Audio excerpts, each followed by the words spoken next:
It's that time of the year again. New iPhones are here. And I'm quite excited because I'm coming from a 14 Pro to the 16 Pro. I skipped the 15, so I'm excited to see if I can notice any kind of big differences between the 14 Pro and the 16 Pro. Because if we're being honest, the 15 Pro is almost the same thing as the 16 Pro. This year I've also got the gold color because, let's be honest, the other three colors are just different shades of gray and I wanted a bit more color, but from the images I've seen on the internet and from the promo videos of Apple, the gold doesn't really look that good, so I really hope I didn't make a mistake choosing gold. Apple also said that the new box is smaller. I've got a box from the 14 Pro right here, and if we compare them side by side, the box with the 16 Pro actually seems a bit bigger, but from a side profile you can see that the 16 Pro has a ever slightly thinner box. Previous years we also got stickers, which I never used, to be honest, so I couldn't care less that they're missing. I never even took them out of a package. But from what I've seen online, some people seem to be really upset that Apple took the stickers out. But to be honest, if you're picking up your iPhone at the Apple Store, you can just ask for stickers and Apple will give them. As you can see in the new box, you don't get any stickers, but you still get the SIM ejection tool. US is currently the only country that has iPhones without a SIM card. In China, from what I know, you even get 2 SIM card slots, but that's besides the point. We also get a braided USB-C cable, which we didn't get with the 14. I think the 15 also had a braided USB-C cable,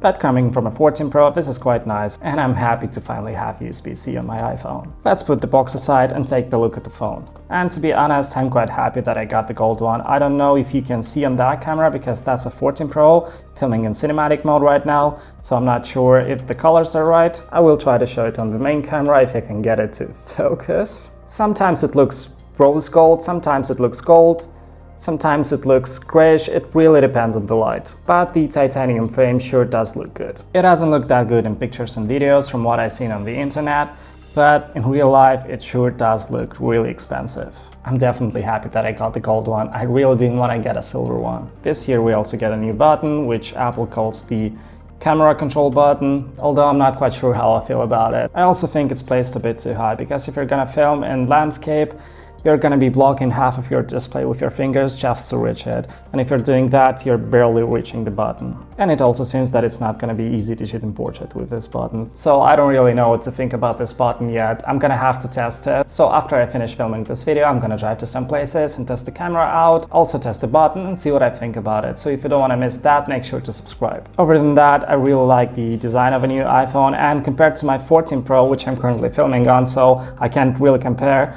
but it feels much more lighter. Also, I really like that the edges of a phone are not sharp anymore, so it's quite easier to hold in the hand, but it also makes it much more slippery, especially compared to the 14 Pro. When I pick up the 14 Pro, I really feel the grip on the phone, but because this phone has a titanium frame and the edges are rounded off, it's not quite easy to hold, but it definitely feels much nicer in the hand, and I really appreciate that it's now lighter. Because if I'm being honest with you, I really hated the weight of the 14 Pro. So this is definitely a nice upgrade. Other than the camera button, we also get the action button, which the iPhone 15 Pro also had, but coming from a 14 Pro, it's the first time I get to use it, and I'm not quite sure yet for what I'll use it. By the way, if you have an iPhone 15 Pro or you got the 16 Pro, write down in the comments what you're using the action button for. This year we also get the 5x telephoto on the smaller Pro. I just hope I'm not gonna miss the 3x lens too much. I know you can zoom 3 times and the iPhone will still take a portrait shot because it captures the depth data automatically, but you kind of have to zoom in manually, so we'll see about that. But anyway, I'm really excited that the smaller Pro also has a 5x telephoto lens. Apple also claims that the iPhone 16 Pro and 16 Pro Max have the best battery life in any iPhone, so I'm quite excited about that. I'm definitely gonna test that, and I'm gonna make a big review, especially coming from a 14 Pro, so I'm gonna compare it to an older model instead of a 15 Pro, so definitely stay tuned for that. But right now I'm gonna go outside and test the camera,